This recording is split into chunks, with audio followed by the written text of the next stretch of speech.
All lanes closed before 87th Street, also all the way up to Shawnee Mission Parkway. All this because of a wreck that happened involving a semi-truck around 4 o'clock this morning. That's a deadly crash we're learning today. Now we know at least one person has died in this. We have team coverage of this breaking news this morning. That's right. Traffic anchor J.D. Good is here to show you how to get around this. But let's first get straight to reporter Ray Daniel, who's been there now for more than an hour at the scene of the crash. Ray, what more can you tell us about this scene?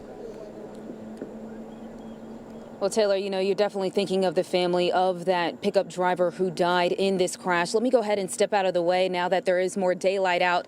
It looks like investigators are checking out that semi that's in the northbound lane, but a lot of the emergency vehicles and the road crews are focused on the southbound lane. What we're trying to figure out right now is if there were more cars involved in this crash. We're looking to get more information.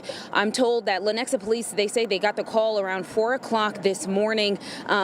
This was a head-on crash that happened between a semi-truck driver and a pickup truck driver. What we do know is, again, that pickup driver did die in that crash. I'm told that the semi-truck driver was talking with police, but it is still unclear about his condition.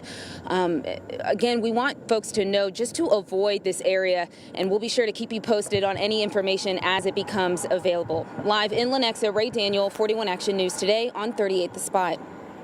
Just awful to see, and you see how spread out this Absolutely. is. All the way on the other side of the south and northbound lanes with that huge median in between. So that's one of the reasons these investigations take some time. Yeah, and Jade, a lot of people having trouble getting around this. You've shown us the backup around that already near Shawnee Mission Parkway, a really very popular spot for travelers this time of day. How do you get around this? Yeah, not a spot that we often see backups, big backups like this. So definitely be a jolt to drivers out there in both directions. So if you're heading southbound on those lanes of I-435, you have to exit Shawnee Mission Parkway. And at this time, that still is probably your best bet. You can exit early at Johnson Drive if you don't want to sit in this stop and go traffic right here. But again, Shawnee Mission Parkway has more lanes. It's a little bit faster through that area as well, so still might be worth the wait to get up there to Shawnee Mission Drive there, Parkway there. So that is a look at that camera showing where we are detouring off the roadway onto Shawnee Mission Parkway on those southbound lanes. Then heading south of where that crash happened,